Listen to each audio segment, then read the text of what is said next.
let's get started. So today we have a conversation with Natasha. We're going to discuss philosophy.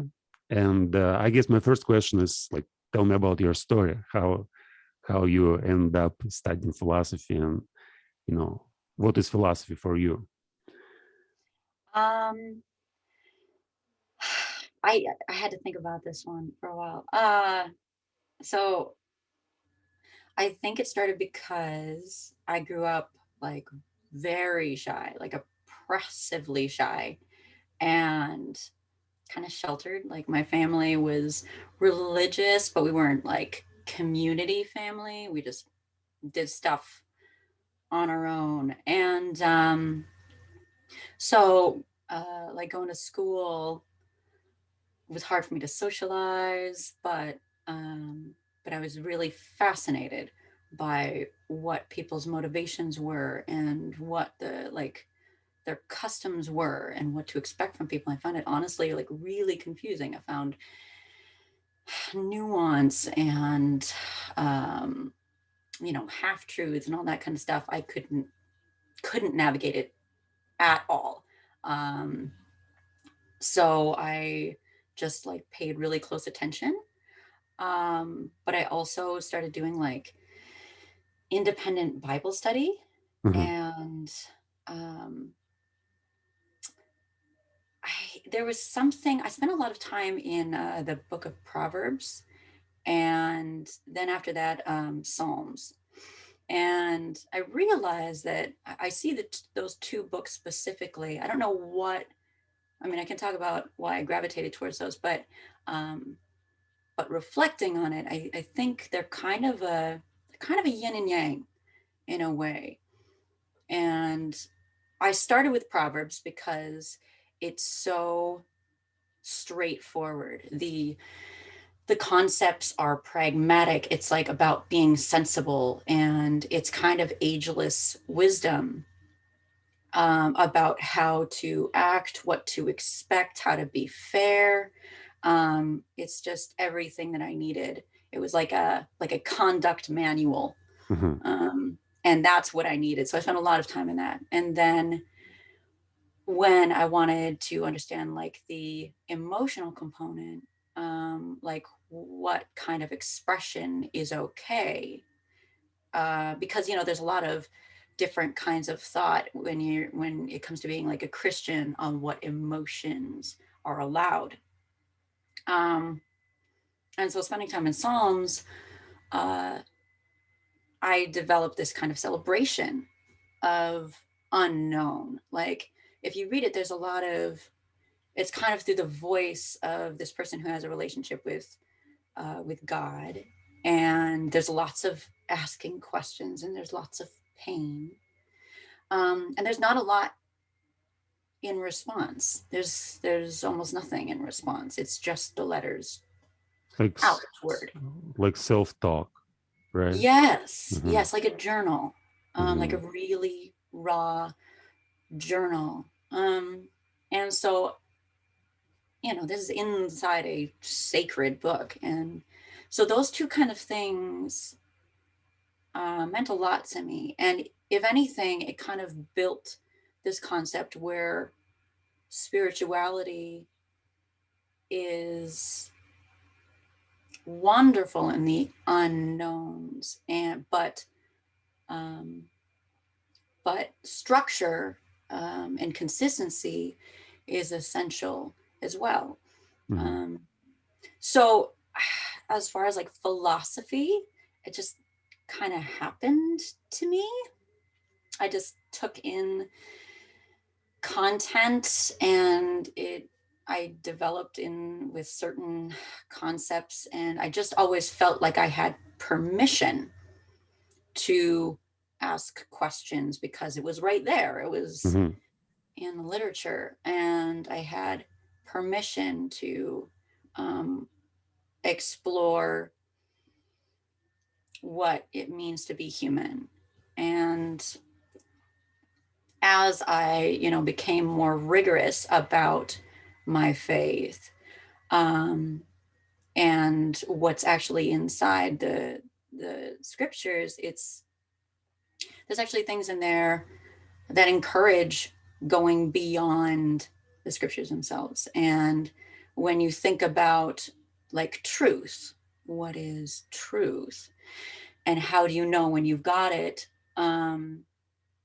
Truth has to be, by definition, something that transcends time and transcends language and transcends, you know, our brain capacity. It has to be way bigger than we can grasp at any moment. So there's honestly like a lot of motivation to keep reviewing and reflecting on what we see and what we think, and taking into consideration like a lifetime of experience and how that's going to change you.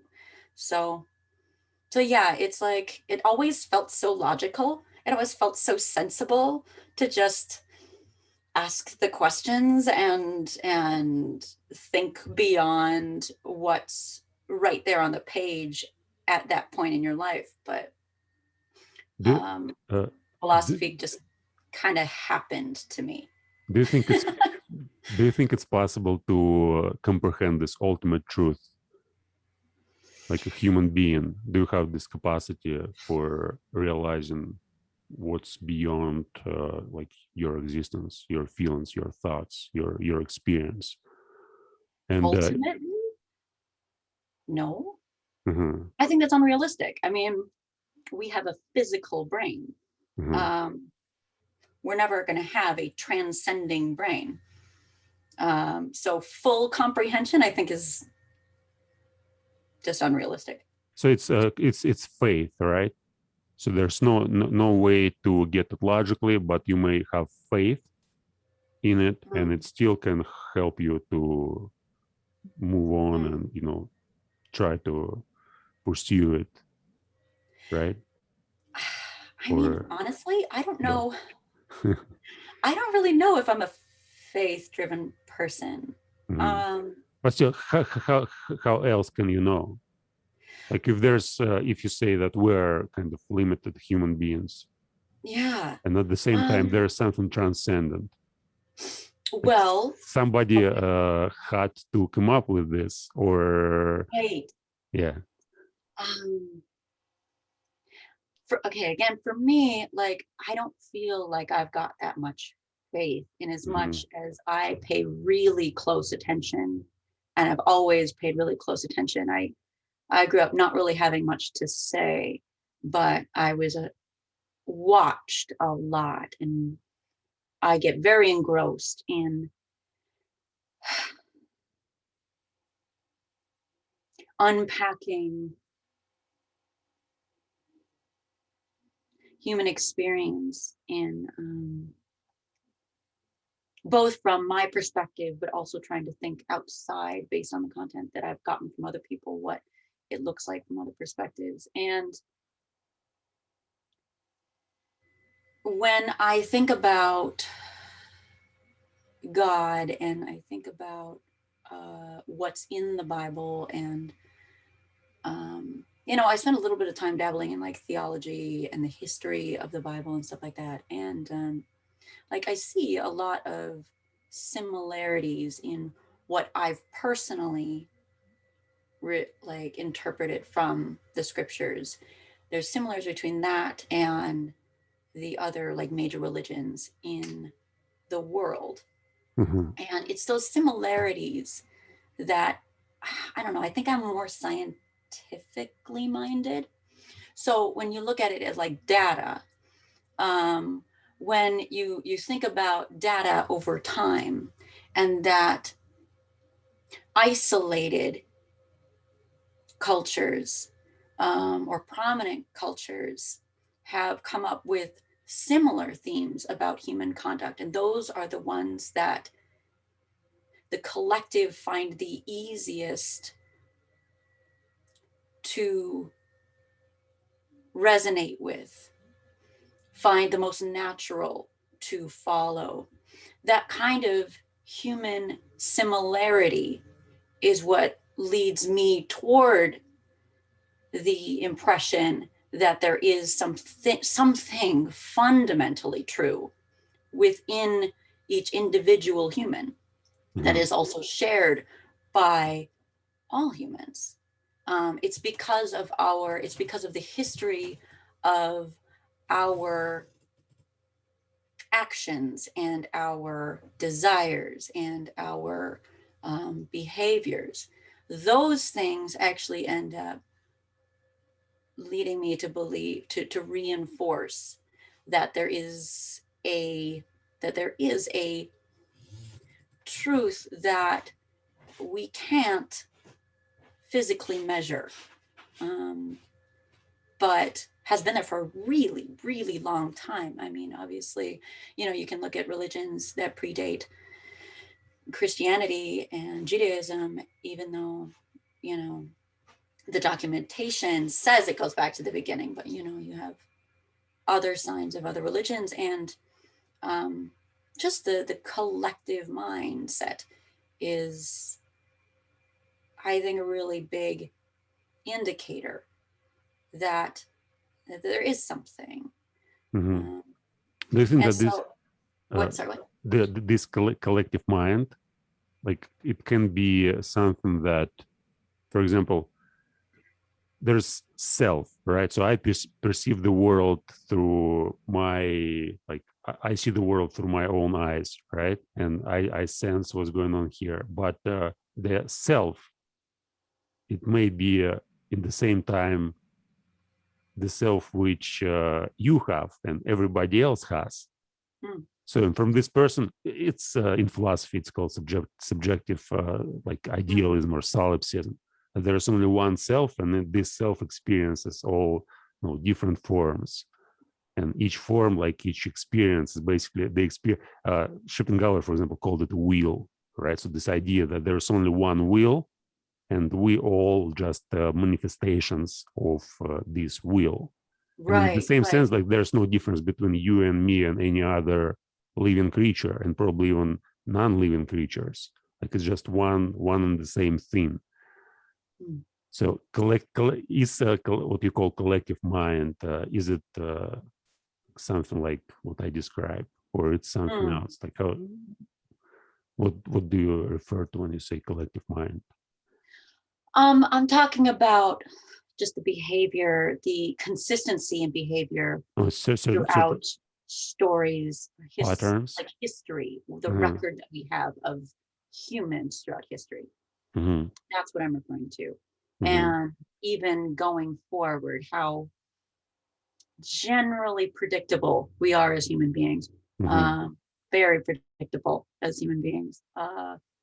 Like, even if somebody is acting erratic, if you just have like a little bit of information, the right information about their history, you can go, actually, it kind of makes sense why they're acting that way. So once you study things, I don't know, I keep hoping that we're going to evolve as humans, but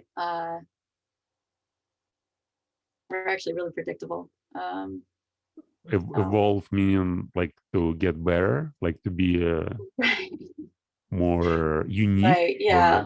Or, So yeah, I mean, I think a lot of things, but yeah.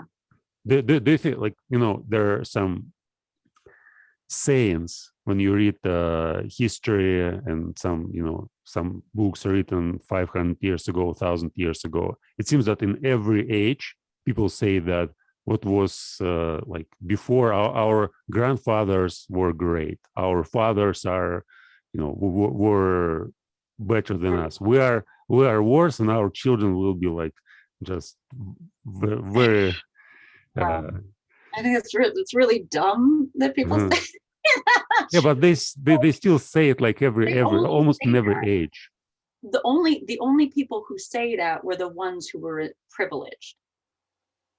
The only people who speak like it's better now were the ones who things went well for, or who were naive as children and didn't realize what their parents were going through. Mhm. I think it's just naivety.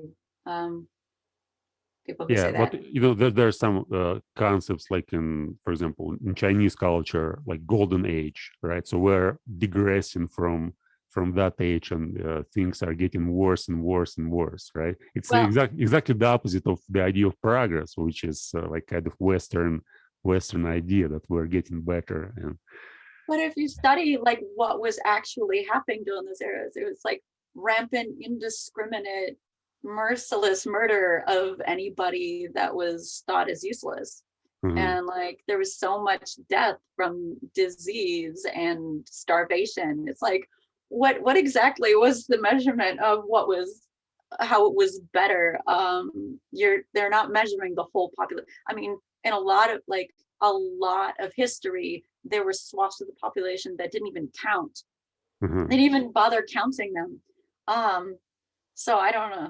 I just I think when they talk about any age in history being better, they're just not looking at the right data. They're not looking at all the data.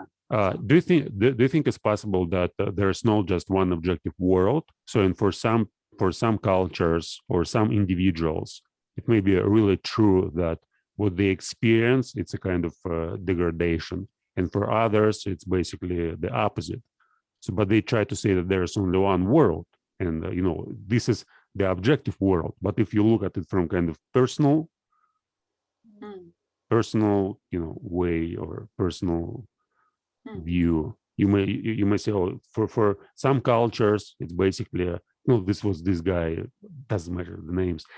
So the idea that some cultures are growing and they are mm, developed, like kind of becoming uh, richer, and others are are not, they're basically declining.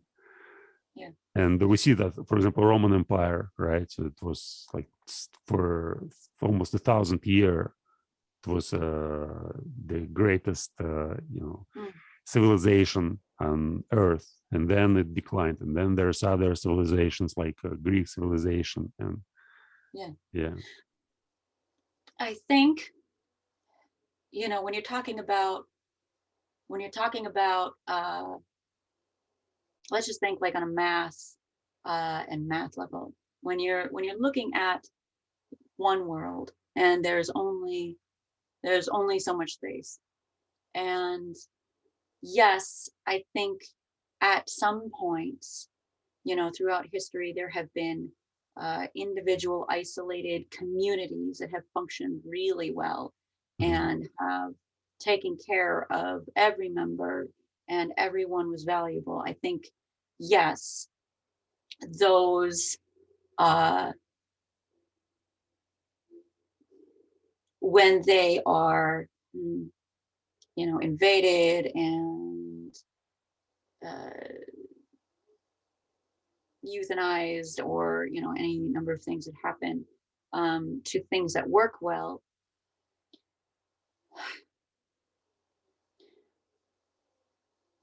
eventually it's you have to consider the averaging, you know in order for an entire world to become better. You have to eventually, with limited resources, limited space, mix the good and the bad together Mhm. and then start working on bringing the average up. And that's kind of just an eventuality.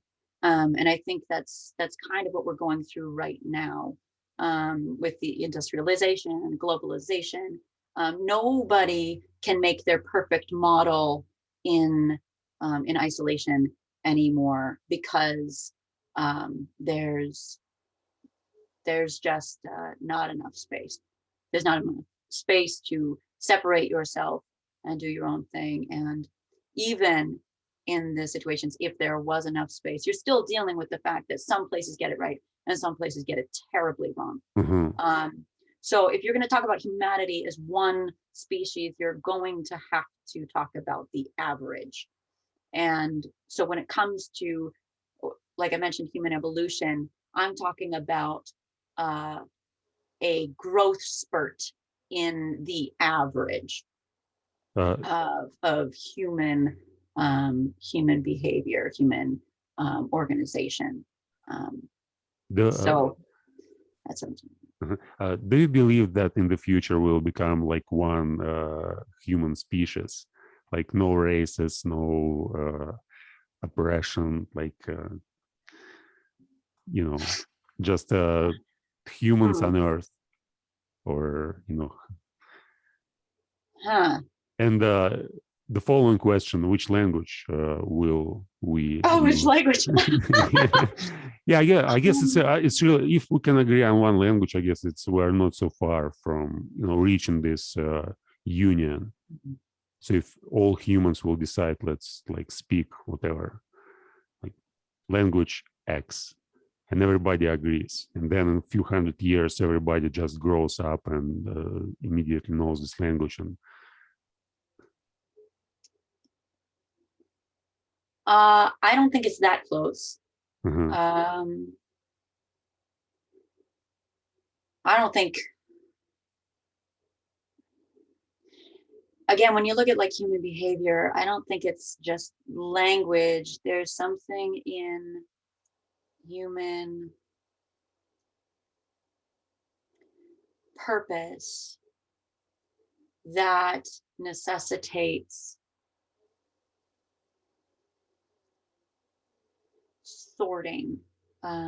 sorting people. And I think, even if you take out large barriers like English, we'll just develop new, more nuanced ones. If you look at Japanese and Chinese culture, and you go there, there's a lot of like conduct, like nuanced conduct expectations that can hugely affect your family, your status in your community, and also affect like your family status in the community. So I'm using that as an example of when there isn't a language barrier or even a racial barrier, we as humans tend to come up with other sorting mechanisms. And it's like us and them, or yeah. It's a lazy way of making decisions. Because I was thinking about this too, like what is philosophy? You come up with a philosophy of how to decide what's fair, how to decide who gets what. It's the rules about conduct that create motivation. If you're motivated to do better, then it's an advantage to the rest of your community, and you motivate simple people with gifts, money, right? And so if you can get a higher status or more money, more things or whatever, then you're motivated to follow stricter rules, and you're motivated to prove that you're better. So there's like a plus side to having a social structure where some people get more, but at the same time, like it also completely undermines any opportunity for a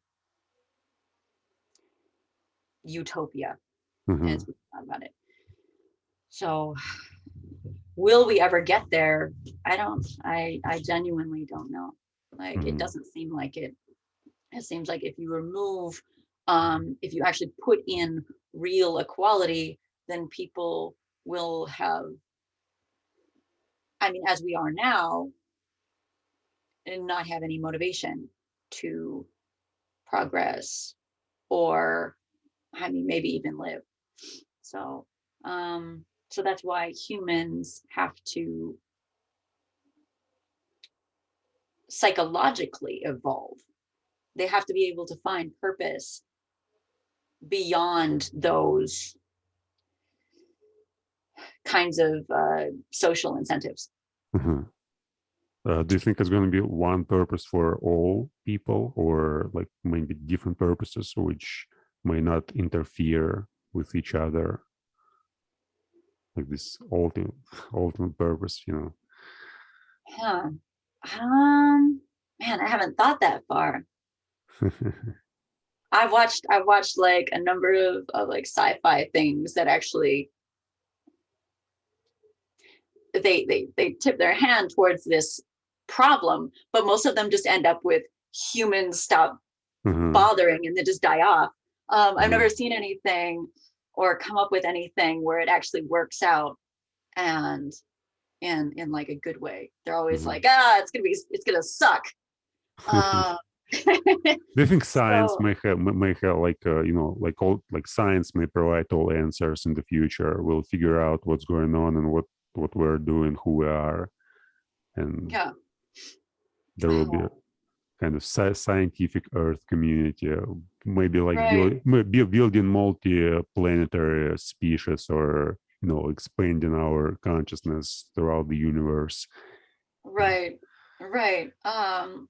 Yeah. So But still, there will be I people. mean, Still, there will be people who say, "Who cares about? I would just want to sit at home and watch Netflix, or you know, do right. do nothing." And I your mean, purpose is just. I'm probably going to think about it now and see if I can come up with something over the next, couple of years.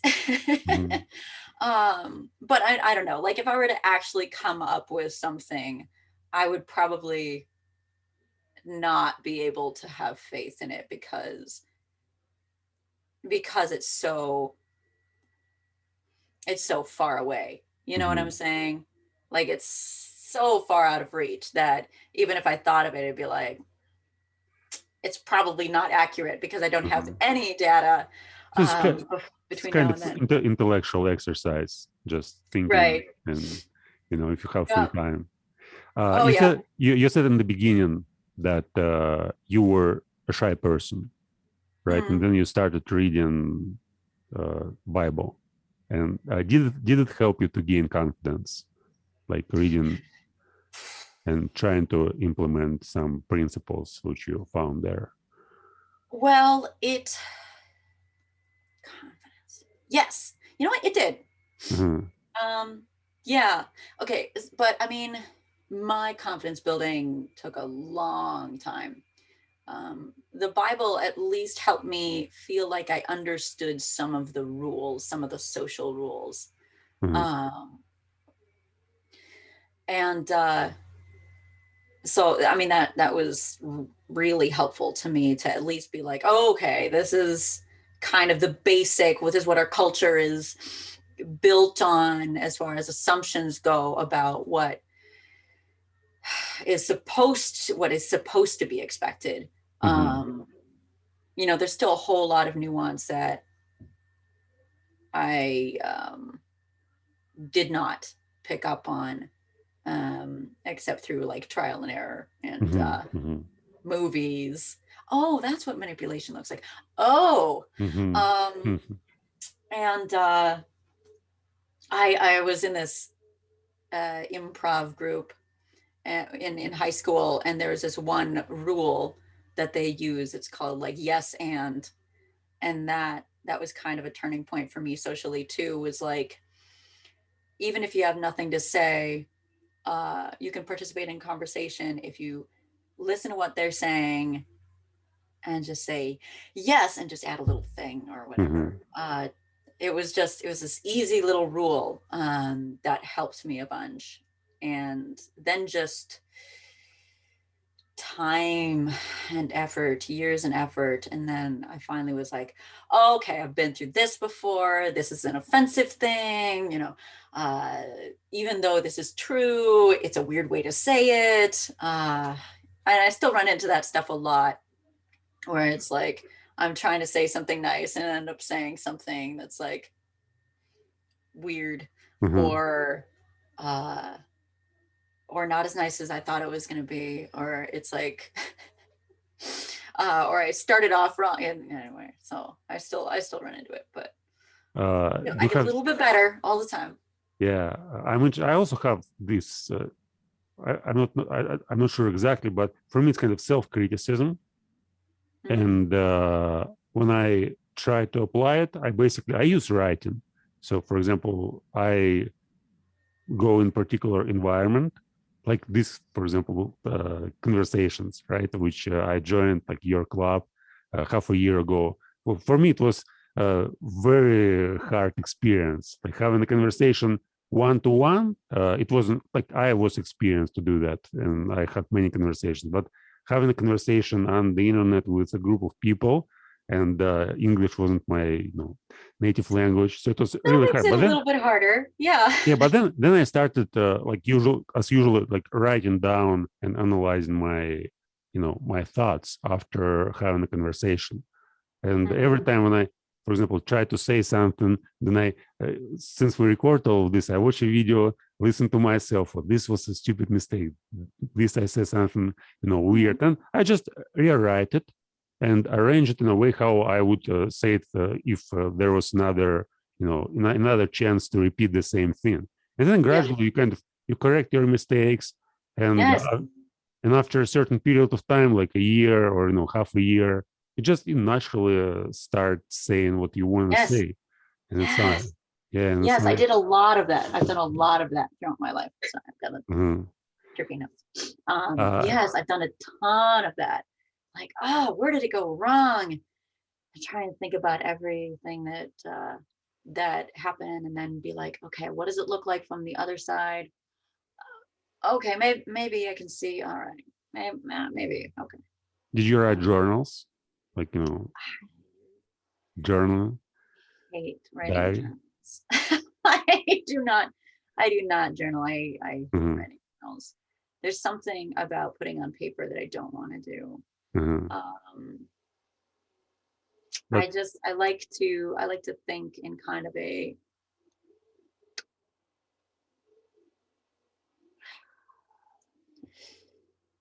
there are two types of thinking, like thinking this famous book by Daniel Kahneman, like thinking slow and thinking fast.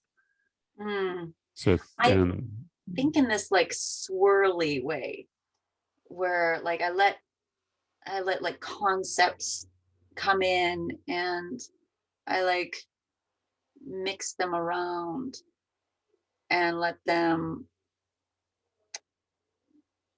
I don't know, and just kind of like go back and forth and back and forth.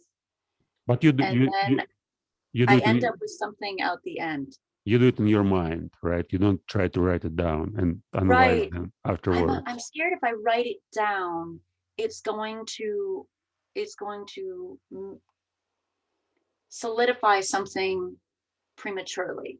And sometimes I write something down after I've swirled it around sufficiently, and then I'm like, "Ooh, I like that," and then I'll write that down. So you reach certain conclusion, and then you kind of see how you've done. I think there's a huge power to speaking and writing, like a lot of power. And if you put it out there before you've given it enough time to ruminate, it changes your reality and possibly somebody else's.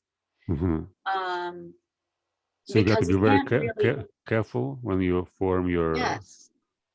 You can't unhear something. You can't unread something. That impression, that possibility of truth has become real for you and like I said, possibly somebody else. So I'm really hesitant to say things and write things down if I haven't, given it, if I don't feel like it's ready yet, if it hasn't cooked long enough.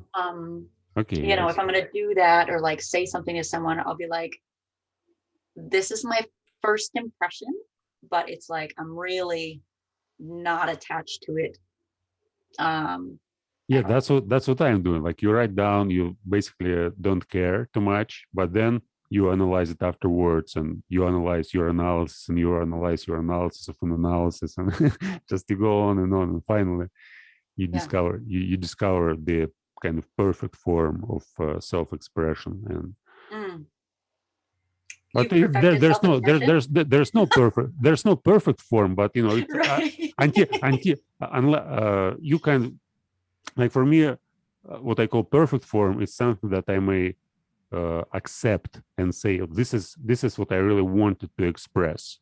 Yeah. Since this fast way of thinking is just, you sit down, you write a page in 10, 15, 20 minutes, and it's Yeah. basically your raw material. And Yeah. then when you analyze it, you see, like you may you may make it shorter, Mm. and after these analysis, you basically understand better what Mm. you've done. But you do not attach to everything. That's the point. So because if you, like, I remember I was writing like long time ago, 2008, when I just started, and when I look back now, I can't like now I'm okay with that. But after a couple of years, when I started writing, after a couple of years, I looked back at my writings and I said, "Wow, what's the hell? It's unbearable. It's my thoughts. No, I can I can't even accept that I was writing that." So it was very like this feeling of shame, Mm. and something like, you know it's very hard to work. But then when you let go, when you say, "Oh, that's okay, it was me in the past, now it's not the same person. I grew up out of this." And that's actually cool that I was writing something stupid. I guess the same is with speaking. Like when I started speaking English, I did almost exactly the same. I recorded myself talking for 5-10 minutes every day, and it was just it's it I knew very little grammar, and it was very hard to Mm. formulate even simplest thoughts. So to describe my experience, what I was doing, like I woke up, I went to the bathroom, I brushed my teeth, I went to the kitchen, I ate some, Right. Yeah. breakfast. To describe that, it took me like 10 minutes, and it was so hard. And then I watched it again, and whoa, like next time, or I could notice a small mistake, and wow, this is a mistake. Next time I have to avoid that. And then next time I talk again and I do the same mistake. This the second time I did the same mistake. I have to notice that, and you kind of can you push yourself Mm. to avoid these mistakes, and like the third, the fourth, the fifth time you finally get it, and like uh, gradually, it just it becomes better. Anyway, let me ask you the question about philosophical concepts. Like, what are your, favorite philosophical concepts? What kind of ideas are you thinking about mostly? Um, I mean, I'm always kind of ruminating on the God stuff, Mhm. like, um, but like recently, uh, I've been kind of plagued with all the stuff going on, uh, like how I don't know if I can talk about it because I'm still too emotional about it, but like how many deaths do policymakers accept before uh before they are required to intervene? Mhm. And like I've got two kids, so I take one death very seriously. And I don't think, at least we as a culture, and I think a lot of cultures, take death seriously enough. Because it's not like, people talk about, you know what, we're just doing ourselves a favor, population control, whatnot. And it's just like, it's not, I don't know. I don't think, from a philosophy standpoint, we have done enough work on the value of each human, and not just the inherent value, but the value from a standpoint of when you lose one, the ramifications of that. Mm-hmm.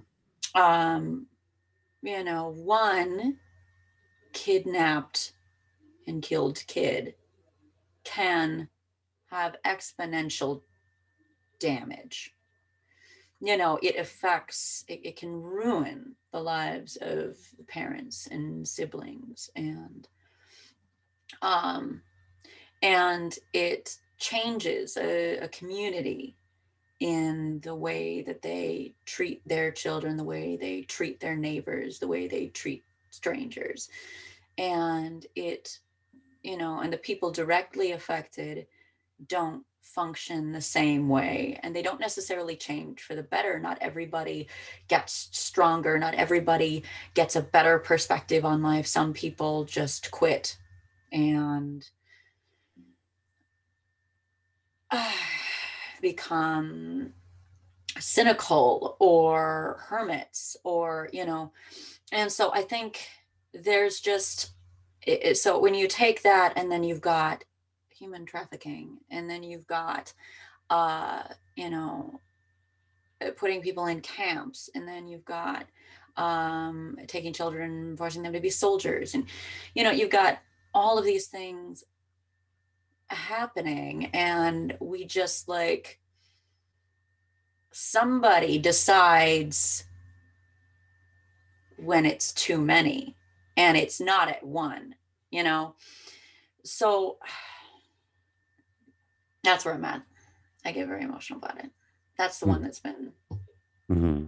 stuck in my brain, is like, I don't think we're doing enough work to change the wider perspective on the destruction of death itself. But you know, you say that death is basically like, for example, in my view, we as humanity, we can't live without death, right?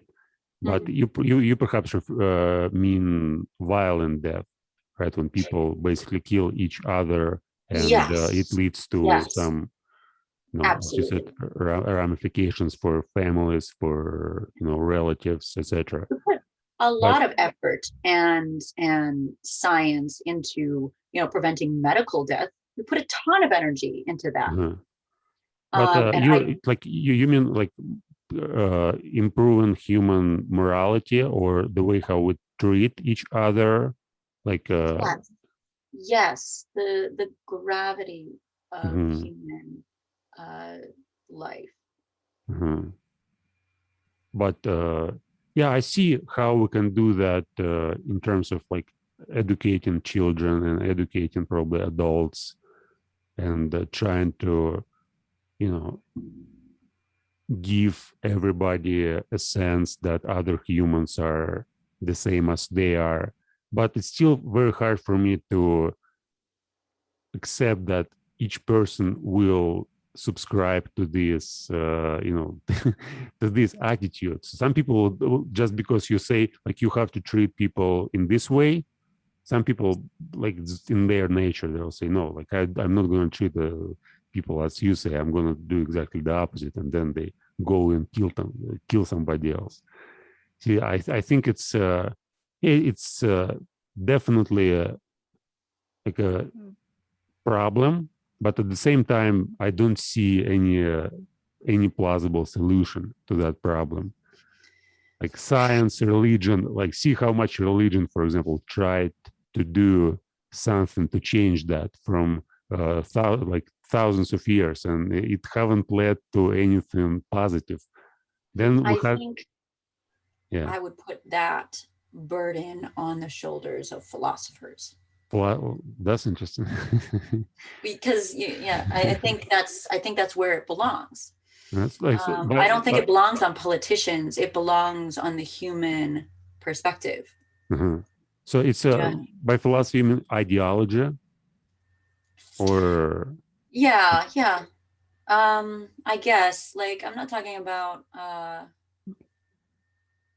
well, like our cultures are heavily influenced by the philosophers throughout the ages. Heavily influenced. I mean, our political structures and everything like that. Like they have, and as well as religion. And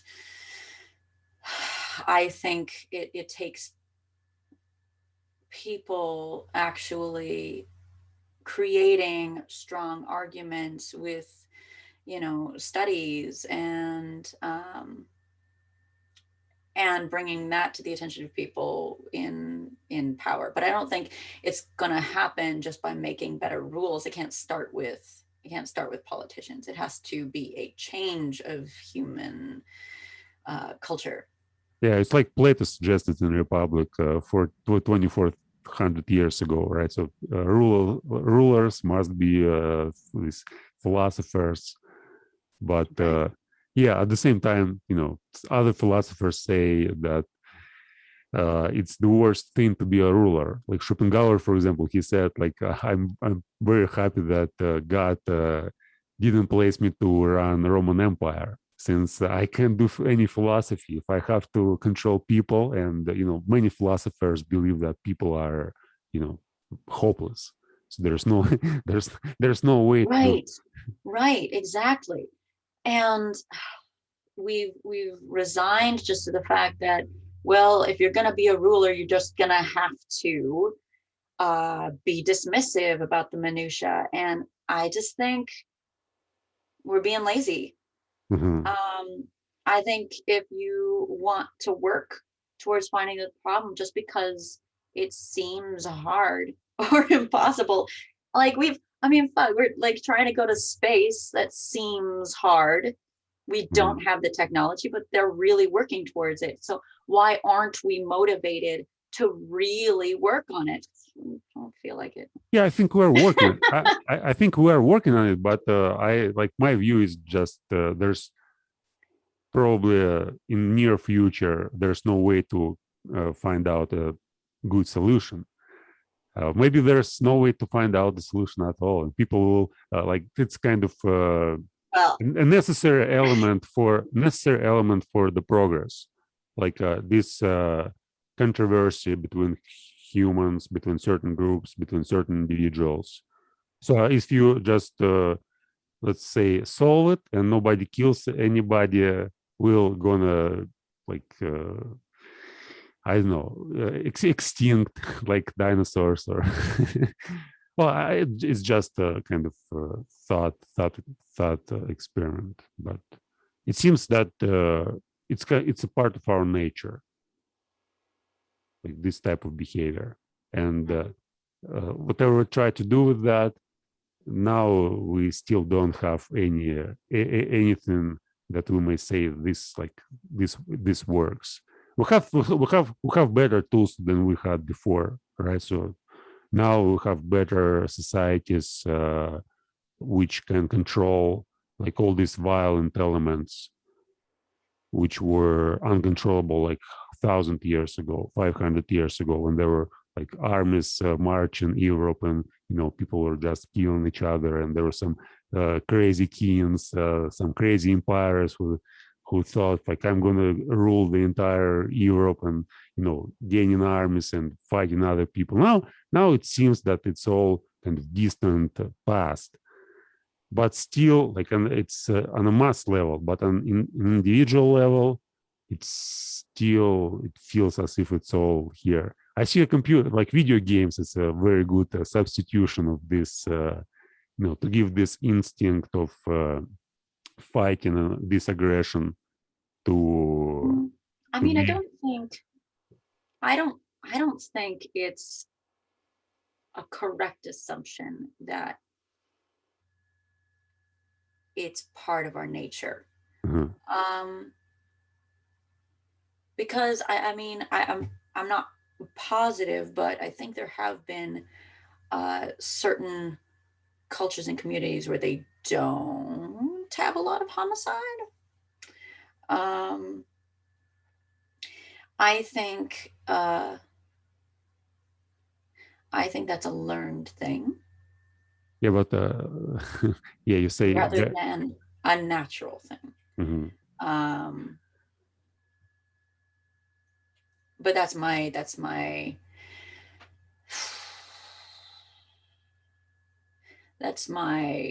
opinion, is Mhm. that there are certainly some things that are natural, um, because of the way the human brain works. But I think there are also other things. And I think aggression,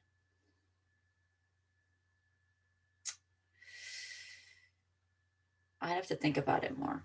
But I'm not convinced that aggression is a natural thing. Um, I think that's a learned thing. And there can be um, different types of aggression, and there can be different expressions of aggression. And I think, striving for something physically is good, or protecting something is good. But and that's where we get into like fear. Mhm. Um, and because I think aggression is mainly an expression of fear. Um, and that's why I don't think it's necessarily natural to be aggressive, because once you understand your own fear, I think you become naturally less aggressive. Mhm. Um, so I think having a sense of security, no matter what the outcome, is the best way to undo aggressive outbursts, we'll say, like homicide. Or because if you think about what, the reasons that people would kill people, I mean, it's, fear of losing something. There's not really any reason to kill someone, I guess.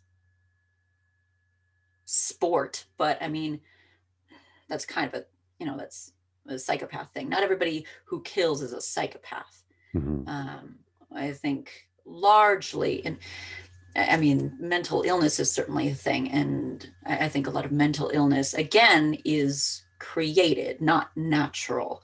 I don't think it's natural for humans to be psychopaths. I mean, the term is defined by not being normal in your your emotional functionality. Um, so I don't think it's normal to kill people for sport. Um, but it is normal to feel aggressive when you're afraid of losing something. Um, so, uh, so I would say that the way to fixing that would be to um, provide better just skills for dealing with fear for everybody. So then I would say it's a burden which we should place on the shoulders of psychologists, not philosophers. So, uh, like, to help people cope with their emotions, to understand themselves. I mean, if you have the fundamental premise that the effort is worth it, which I think is the burden of philosophers, Mhm. um, especially on like a national level, um, is your fear of what somebody else doing, or what you're going to lose if you get involved, worth the consequence of your actions. So yeah, that's why I brought up, like, that's kind of my nugget, is like, if aggression is fear of loss, but in order to intervene requires aggression, how do you, it's kind of an unsolved, that's the thing, you have to figure out how. To figure out how. As you said before, you have to find out the reason why you are afraid, like this fear problem. And I guess it goes to the idea of death again, since we are mortal. And now I've read this book recently, The Denial of Death by Ernest Becker. It's kind of famous book. So he argues with Freud, saying that we're all motivated not just by libido, but by this negative fear of death. And it's our ultimate motivation. So we are, as soon as we realize that we were mortal, we have this anxiety about the future. And this anxiety motivates us to build cultures, to build everything we do. Basically, we do to like immortalize ourselves. Yeah. So in fear, it's embodied in our perception, it's embodied in everything.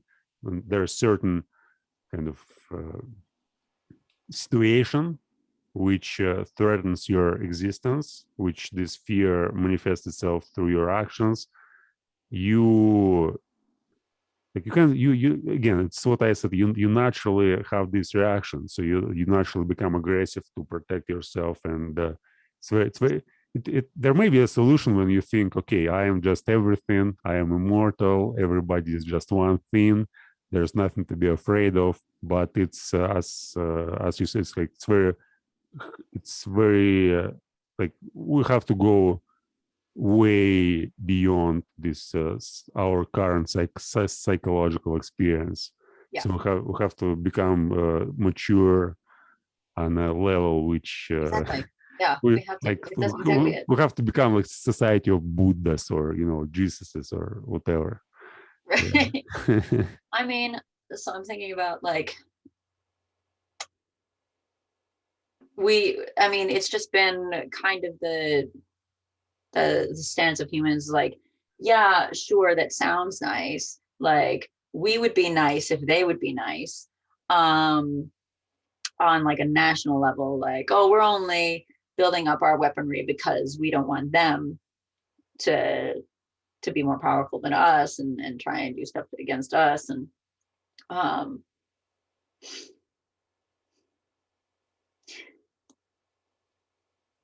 we just spend all of our time in this weaponization to protect ourselves, and all of our resources, and how to better protect ourselves. Yeah, it creates more and more fear. Right. And then when you actually go to like individual therapy, it's like those mechanisms that we use to protect ourselves are oftentimes the things that cause the most harm to other people, and cause the most dysfunction and the most distance, and make being happy and having a peaceful life impossible. So how can you have a policy that's the opposite of what you're supposed to do to be your healthiest version individually? But as an individual, when you practice this, you definitely get hurt. You just aren't afraid of it, and you realize it doesn't hurt as much. But a nation causing you injury can cause actual damage. So the comparison isn't perfect.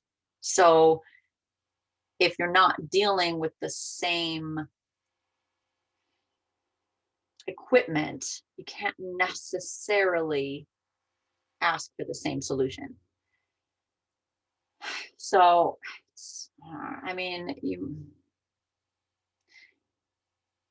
that's why like the peace treaties are valuable. They're supposed to ensure security so that people can focus on, I mean, security is the counterpoint to fear. And um, as long as things go well economically um, and nobody's lying, then then technically everything should work out and nobody would ever be aggressive if everybody has a peace treaty. But we know that's, I mean, clearly it doesn't work for the long term. So I have to wonder if you have to you just have to work on re-educating everybody slowly. It's that averaging thing again. um, but in the meantime, you end up with that. Well, if people are euthanizing races within their own countries, how many deaths before we get involved? And when the only tool we have is aggression, how do you stop the cycle? Mhm. On the individual level, there's just more plausible options.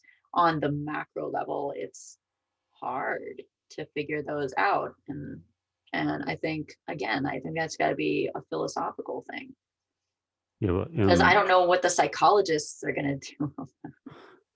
and at the same time, we now have an unprecedented amount of population, like 8 billion Right. individuals, even in spite of all these deaths and these world wars in 20th century, the amount of population just grows Yeah. very, very, I don't know very fast. if that's bad. I don't know. Like we don't actually know how many people we can feed with the Yeah, there right. are lots of fears. Like some say that there's Yeah. 10 billion is a kind of limit, or We others came up with say. that number. Do we trust that?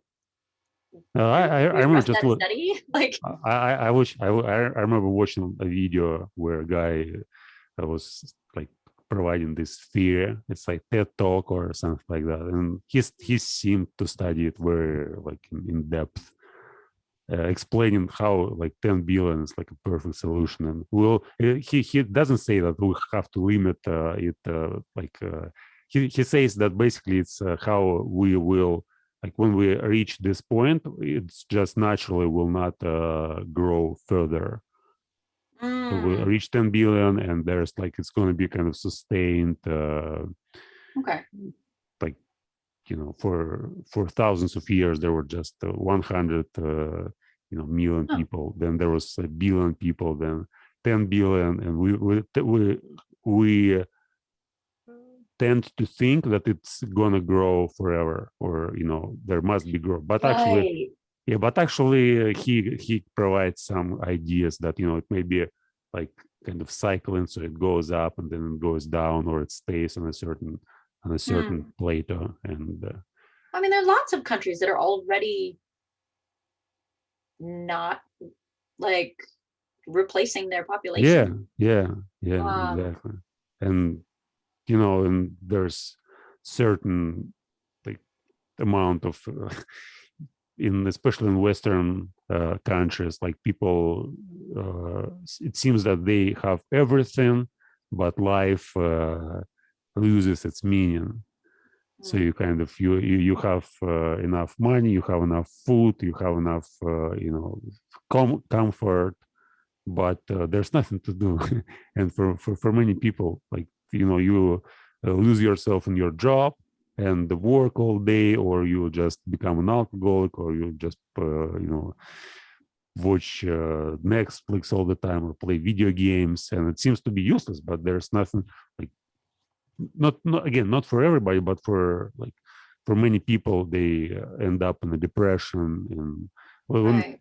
before, when you have to struggle to survive, And if you don't do anything, you basically die. Like we were more motivated to pursue like some meaningful things, and you can just lie in bed for uh, 16 hours every day, just watch Netflix and get all things delivered to you, like by a phone call, right? But now it seems that we created this amazing society. It's comfortable, everything. Look, again, not everywhere, but you have everything, but at the same time you have no purpose to live. You have no purpose. You don't know what to do, and if nothing makes any sense. And then there's so many amazing things on the internet. You may just go on and watch watch stuff forever. Yeah. Becoming more and more depressed. I mean, like, I think there's plenty to do even if you don't have to work. But I'm a hobbyist.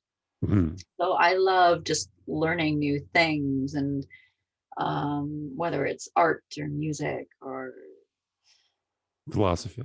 kickboxing or philosophy. Yeah, yeah. I like there's plenty of ways to contribute. Even if you live in a society, even if you live in a city or a country where it works, everything works. Like there's plenty to get involved with in the rest of the world, you know. Um, so I don't know, I think it's a personal choice. Um, and that's why I don't know, like if we had utopia that people would just quit. I mean, maybe some people would, but I can't personally imagine that because I think doing things and trying to be innovative um, and learning and evolving is fascinating, and Mhm. I like to be part of that. Even like I haven't had a daily job in 10 years. I'm a stay-at-home mom, so I invest in my kids, and I have learned to fix all the stuff around the house, and I sing, and I like to do the painting around here. Some of it's more interesting than others, and so like interior design, and yeah, obviously like the philosophy, and I've got to learn Spanish because my Right. kids are going to Spanish school and my husband speaks Spanish, so I will have to learn it. Yeah, I think there's plenty to do for a long, long time. I was doing like some nonprofit stuff dealing with like poverty Mhm. and like violence. Um, I was for a little while. It's kind of on the back burner for now, but I still think about it a lot. And I'm like, okay, well, if I were to pick it back up, what would be involved?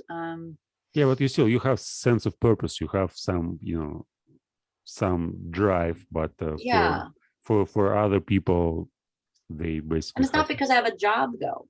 Um, I also I, I I can understand your sense. For me, it's all like I can see them just even though I'm mostly kind of determinist, so I don't think that there's free will, that I make some choices. That mm, for me, it's just all goes on, and I'm kind of an observer, but it mm, doesn't hold me back from doing stuff. So I like to, like, basically I wake up and there's 16 hours, and I'm involved most of the time in certain activities. As soon as there's nothing to do, I don't know.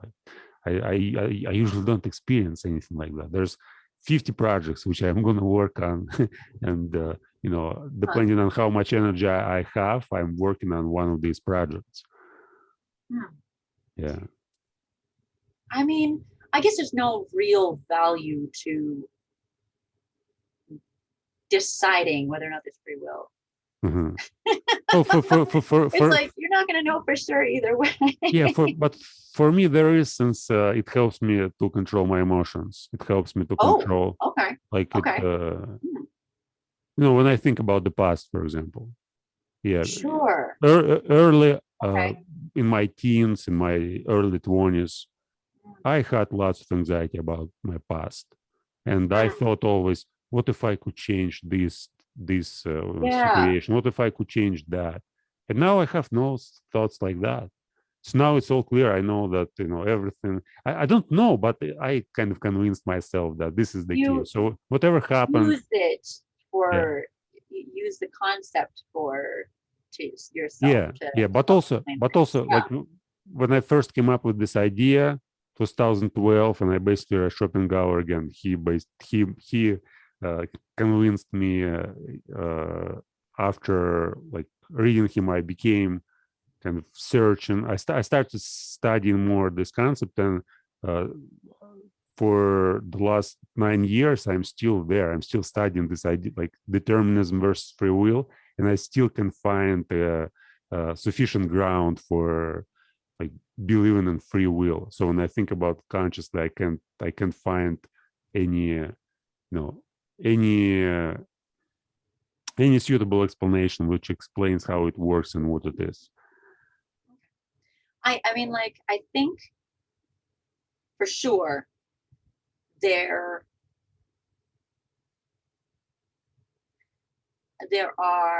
there's the ability to conform to your patterns. I think there's, people can just live the way that they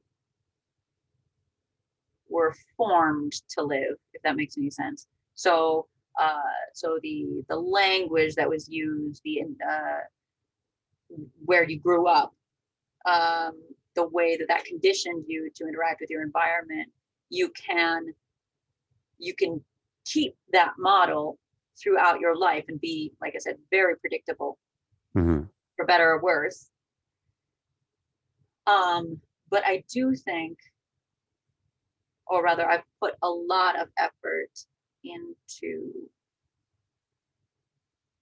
unpacking that conditioning to create something different, to create something authentically mine, by paying attention to things that are comfortable, and sometimes rejecting the things that are comfortable when I really think about why they're comfortable and whether or not that's something that I want to continue to have influence me. So I think I try to be very pragmatic about how the exterior influences the interior and how the interior interprets things, and being willing to basically acknowledge and take responsibility for my own conditioning. So like when it comes to Facebook, for example, I've been really proactive about conditioning Facebook.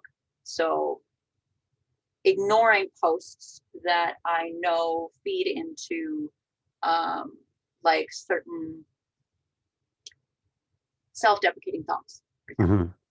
Mhm. Um, or making sure that if I'm going to interact with something, to do a quick double check on my motivation, and not doing it automatically. And then, if I do something automatically, checking my motivation, saying, does it come from the place of the person I want to be, or does it come from the place of the person I was raised to be?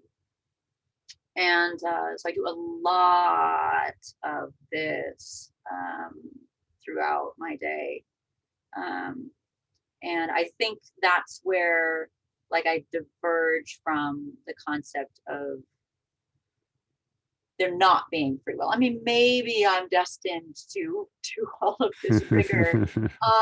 And, I'm okay with that because I feel very active Mhm. in my life, and I get a lot of fulfillment about the things I do because I'm so active. Maybe all of these micro choices are um, predestined, but I think the opportunity to make all of these micro choices, to be cognizant of your conditioning, is, I do believe that the opportunity is there for everyone. Mhm. Um, if they know about it, especially with there being trends. There's a trend going on about what do they call it? It's not intentional living. But it's something like that. There's a trend. I'm not great at trends, but I heard about it, and so I was like, oh, that sounds kind of like what I'm doing. It's like intentional present being. It's especially popular among like Kind of mothers, being proactive. women. Being what? Being proactive. Kind of. Not proactive. Being. God, what is the word that they use?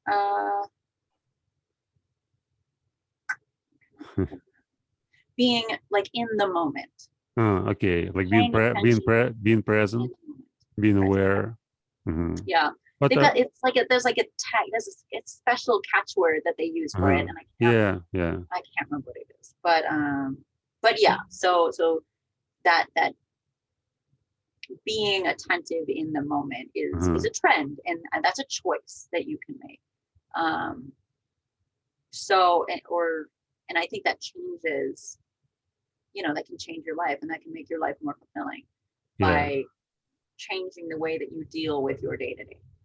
Yeah, what you see for me, for example, it was exactly the opposite way. So for when I believe in free will, I didn't do anything. I was just smoking, drinking, playing video games, and my life. I wouldn't say it was a complete depression and stupidity, but mostly it was like I didn't enjoy it. And as soon as I like realized that it's all just predetermined, it changes, and I started working on myself, working on my understanding, like studying philosophy, learning more, and I would say it goes deeper than just make. I understand. I see that it feels that I make choices. I do not deny. For example, John Searle has this analogy. You go to the restaurant, and after the waiter comes to you and says, like, what would you choose, like, to eat, this or that? And you say, I'm a determinist. I don't care. It's just, all all must be chosen by itself. No, of course, I'm aware that I'm making choices. But the point is, like, when I make a choice, I ask myself, could I do otherwise? Was there any chance? Let's suppose that, I decided to eat pasta instead of instead of broccoli. And I asked myself, could I choose broccoli? And if I place myself back in time, in the same moment,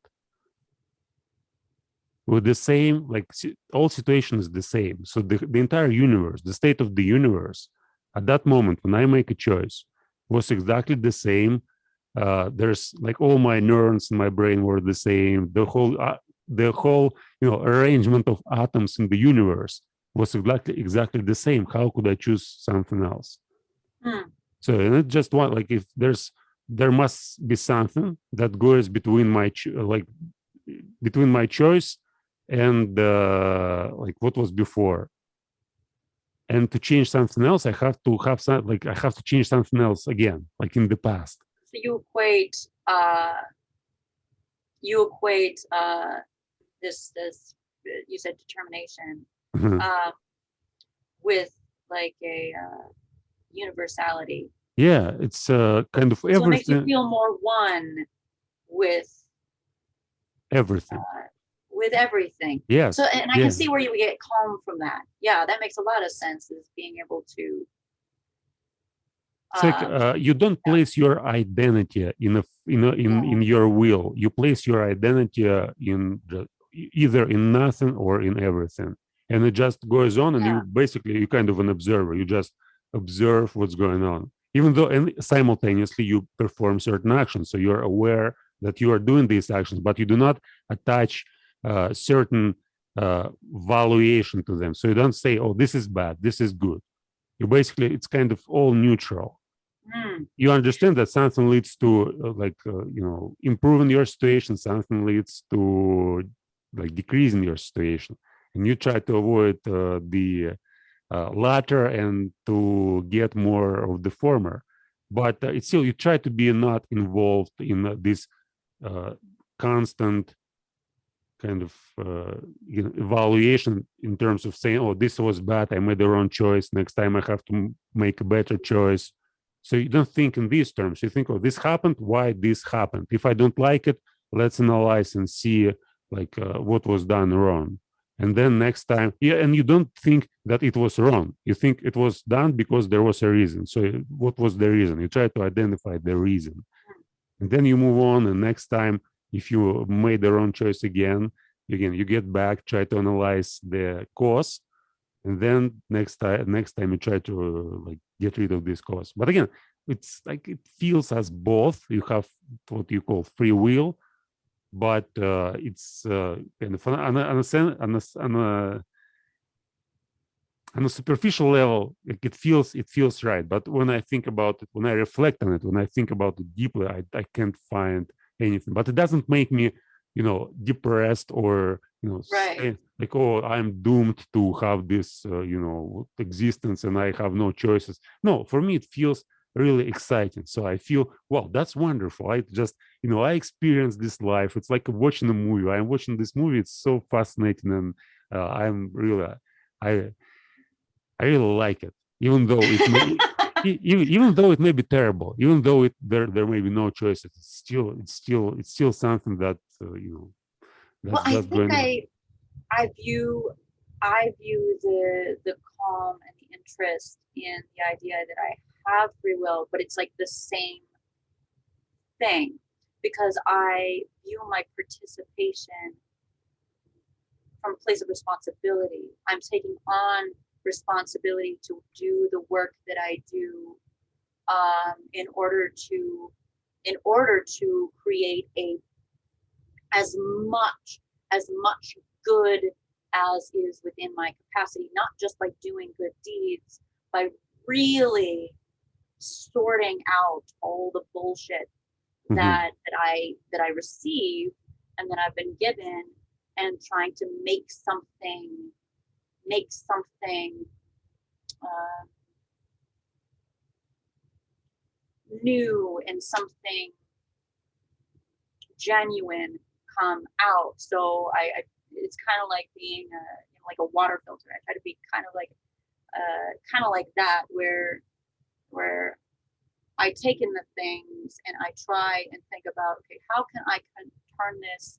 How can I be like either a good role model, or how can I maybe produce some better education for the people, or how can I empower people who are acting or are reacting out of fear, or I feel very like maternal uh, mhm, mhm, about about the universe, in that I take a lot of responsibility. And I think I was thinking about this too with the questions. Is like, I don't think that humans are better than everything else in the world. But I think because of the power we have to destroy, which is more than anything else in the world, that we are just inherently more responsible. And so I take a whole lot of responsibility on myself to just do as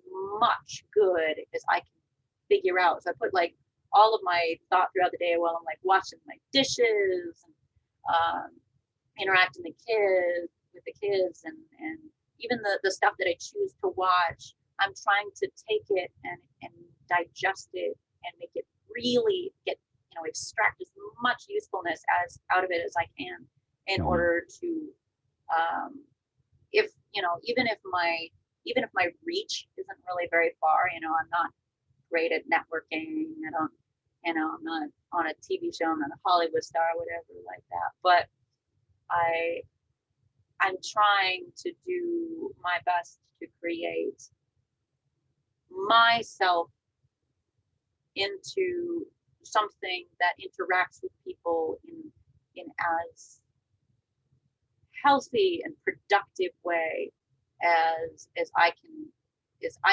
possibly achieve. And that impacts my kids. I'm constantly going, Mhm.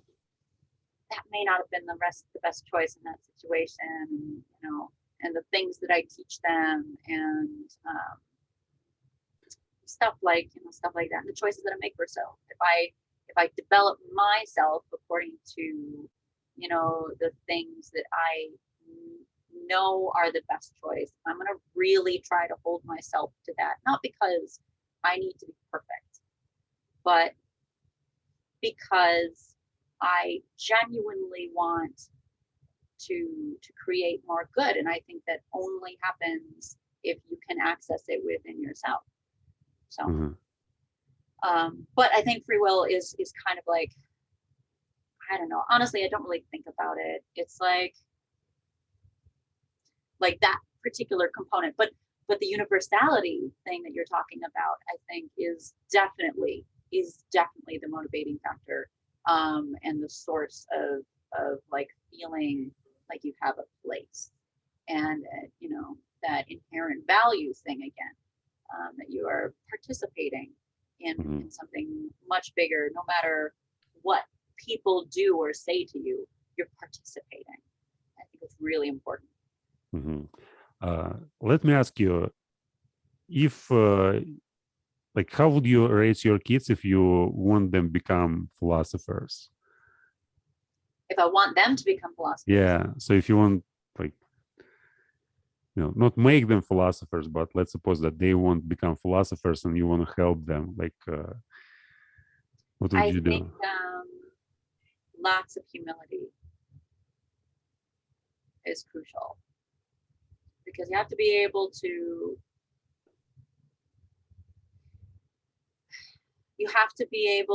accept the answer for yourself and everyone else that you come up with.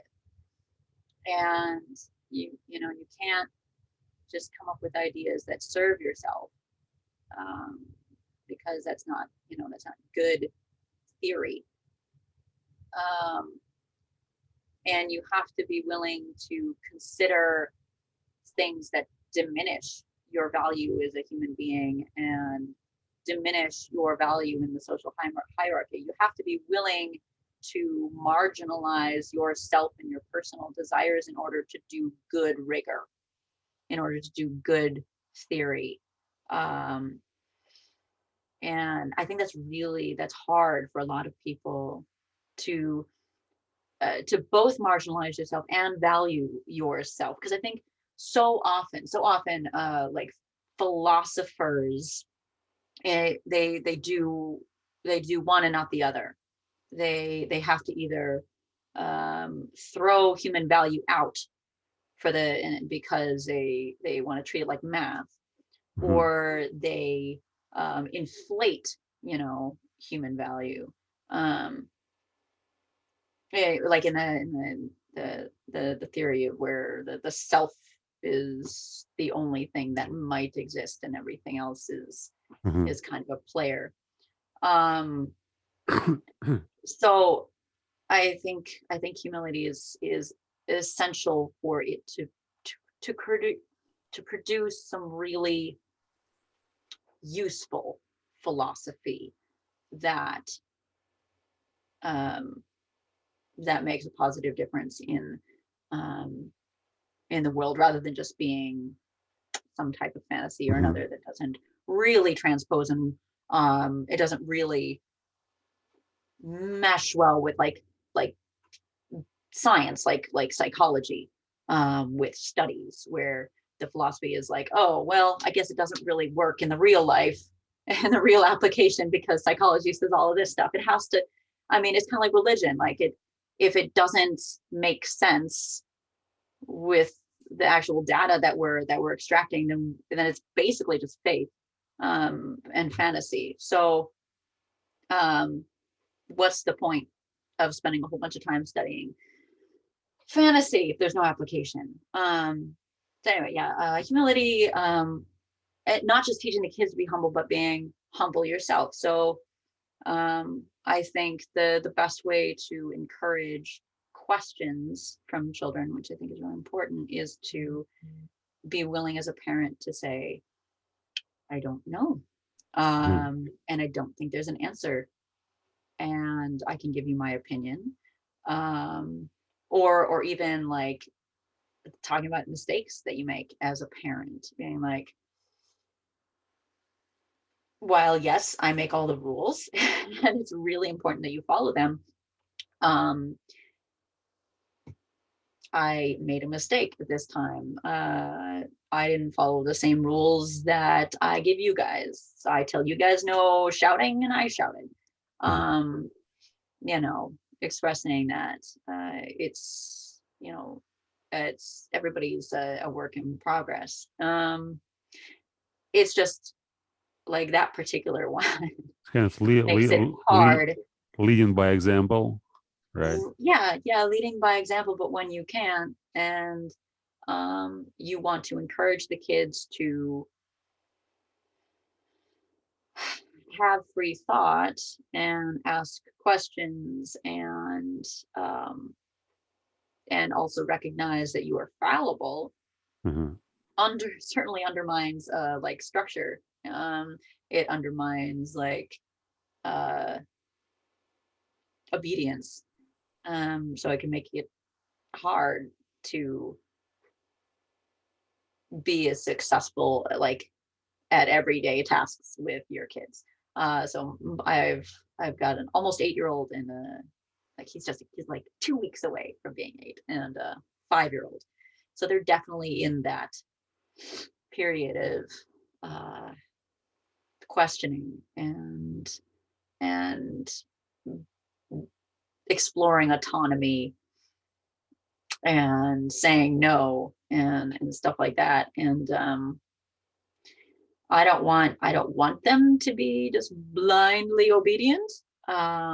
So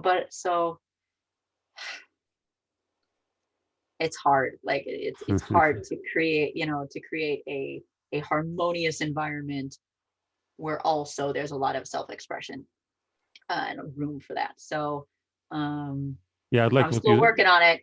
yeah, I'd like what you said, to admit sometimes that you don't know something, so to allow kids to find the answers on their own, or to like question further, maybe try Or to let them lead. deal with the fact that there aren't answers to things. Yeah, yeah, Uh, because often parents tend to present themselves as like omnipotent, right? So they know everything, and you start it makes for arguing. easier parenting, that's for sure. Yeah. Way easier. If your kids think you have all the answers, they're more likely to do what you say. And so I understand that. uh it's But very tempting. It's mhm. very tempting w- because it's w- certainly harder to like answer the questions, and or when you don't have time to answer the questions, or you're exhausted and you don't have the patience to answer the questions, just mhm. like stop.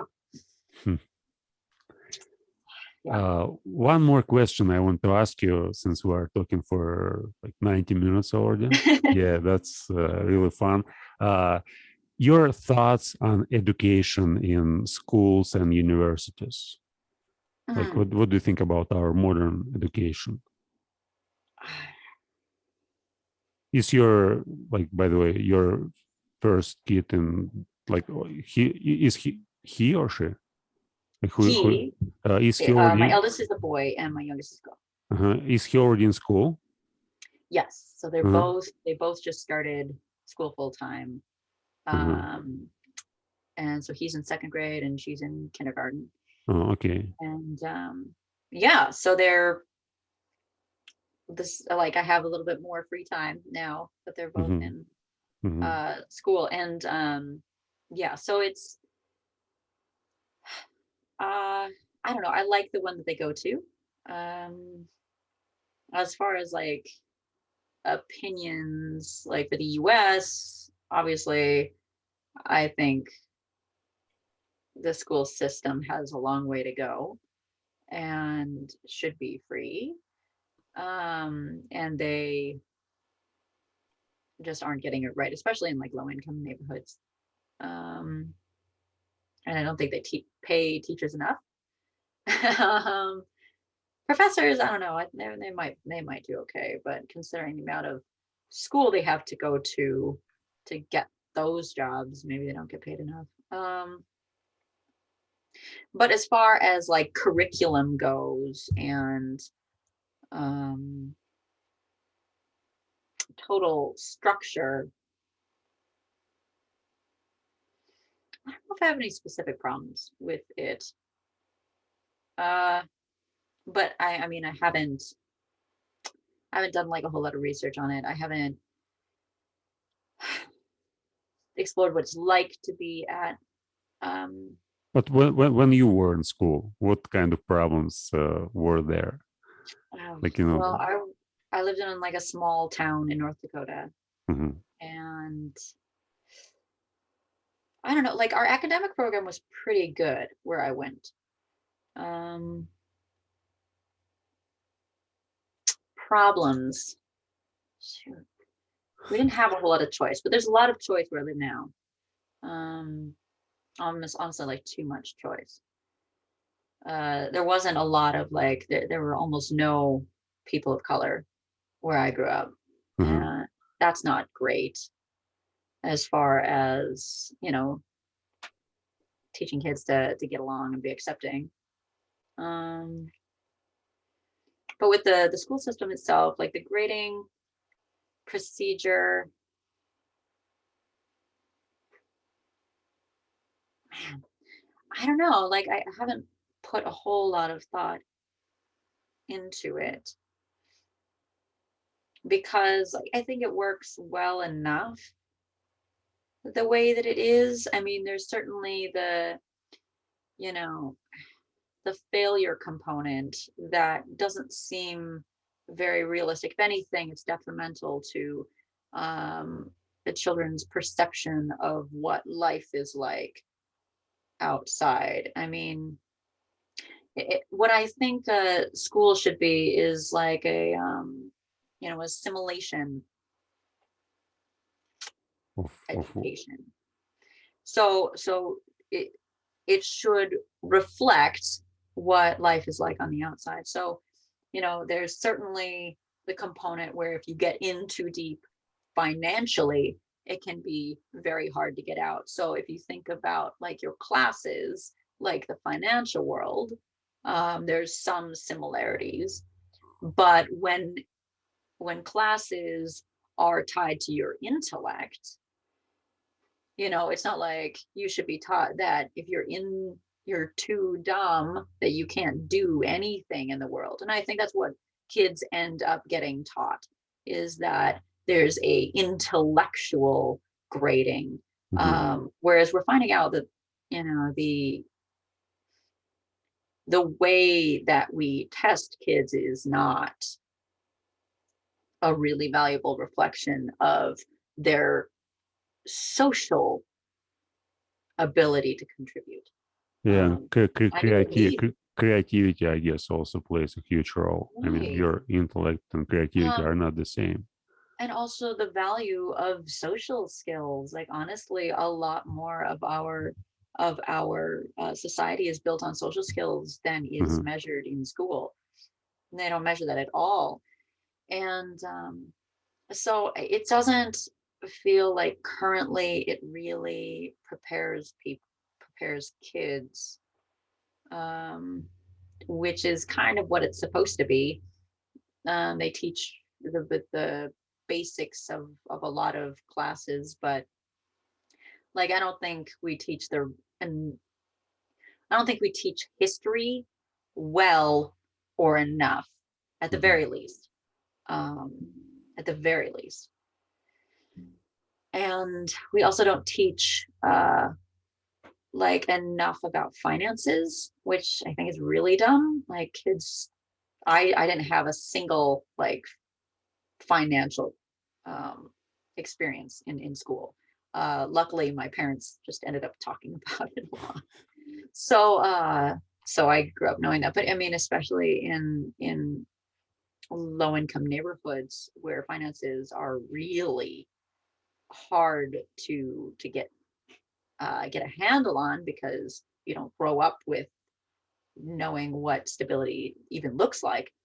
Um, like that would be really important, especially going into college when you suddenly, having no financial experience, have to decide how much a loan like how much your educational experience is worth in the long term. Um, Kind of unreasonable, but so I think there are lots of like little things that if people cared enough, they could tweak and make better. But I don't think the school system on a wide base is like inherently broken. Mhm. I don't think so. Do you think it's possible to replace in the future schools with online education? So to create, Online. it's not necessarily some online schools, but maybe like parents are responsible for educating their children and explaining them how to use the internet and getting certain knowledge which they want to get. Or maybe there are some, there are some special teachers who work on that, or some special group of people. But the idea is that now there are like local schools, and at the same time we have the internet, and you basically may have the same knowledge. So what value schools provide is mostly not knowledge but experience of putting kids together, making them interact with each other, teaching them how to behave in a certain way. But with the advent of the internet, I don't think like in the future the same way of educating children may like compete against what the internet will provide. Oof. I mean, honestly, I don't think online schooling is a good move. Uh-huh. I think humans need uh, lots of social interactions in order to develop in a healthy way. Psychologically, I think it's necessary, Uh-huh. especially if you're talking about um, how many family structures are not healthy. And so if you're going to have the kids study from home, you're also saying you're assuming that there are parents who can stay home with them and produce a healthy environment for them. And that's two separate assumptions you shouldn't make. So one, uh, there aren't necessarily a lot of families who can have either parent stay home economically. But two, um, there aren't necessarily parents who can stay home and create a healthy learning environment. Um, so, and even if they do, you're still not going to end up with that social saturation, that community learning that I think is actually really important for psychological development when there isn't bullying, because obviously when there's bullying involved, it can create extra trauma.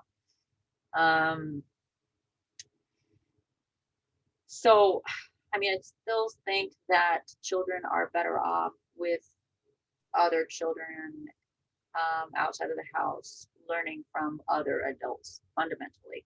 Yeah, but I would say that like online education doesn't necessarily mean that you like as a kid you sit at the computer and learn from the computer all the time. So the idea is that you learn by yourself, and then you may go and join other children, to communicate, to share your knowledge, probably even to teach each other. So there's a group of children, they, let's suppose, study math, biology, chemistry, algebra, and each studies on their own. Then they meet, they may socialize together, but it's not like in classes when there's one teacher, everybody sits and listens to this teacher, and then everybody passes exams. But it's like you gain knowledge, you search for knowledge by yourself, then you come, you share it, you interact with others, and then you go and gain new knowledge and kind of new process. Since for me, I hated school. Like I could, if I only had the internet in my childhood, I probably will find ways to create school, like home education for myself. because I think, and again, these types of thoughts, of course, I know it was inevitable. Like, again, I don't think I could go back and change it, but the point is that it seems as if I wasted 10 years at school. Like, I didn't get anything from that. And as soon as I started studying using the internet, just learning from the internet, watching lectures, reading books, doing stuff on my own, like in a couple of years, I basically learned like 10 times more than I learned in 10 years at school. Like, I learned to write, I learned to read, I learned to speak well, I learned to, listen to people. When I finished my education, I wouldn't say, like, I studied at school, then at college, and then at university. And after college, I couldn't talk. I mean, literally, I couldn't say a few sentences without cursing, without profanity. And all my speech, it was just, 15 words. And that's the state of affairs when I was like 20. And when I started studying, I couldn't write anything. When I started writing my journal, it's like mistakes in every sentence. And it took me 6 years of daily writing to get to learn Russian grammar, to learn to write. And I mean daily writing, like 1 page a day. But it's still like the progress which I felt when I started studying on my own, just tremendous. Comparatively to what was in school, I treat school as a degradation. So when I got to school, I was much smarter than when I finished it after 10 years. Yeah. But maybe it's just a peculiarity of Russian, Russian education. I think in America it must be better. I mean, what you say about teachers earning like money, like when I was studied at school, it was 90s, and it was the worst period in Russia. Like, it was the collapse of Soviet Union. And when you ask people like what was going on in the 90s, this was hell. And teachers basically weren't paid for years. They do not get enough money like even now, but back then they basically I don't know how they survived. Yeah, I mean, I couldn't say like whether the internet would be better than that. I just I think even if the kids hate school,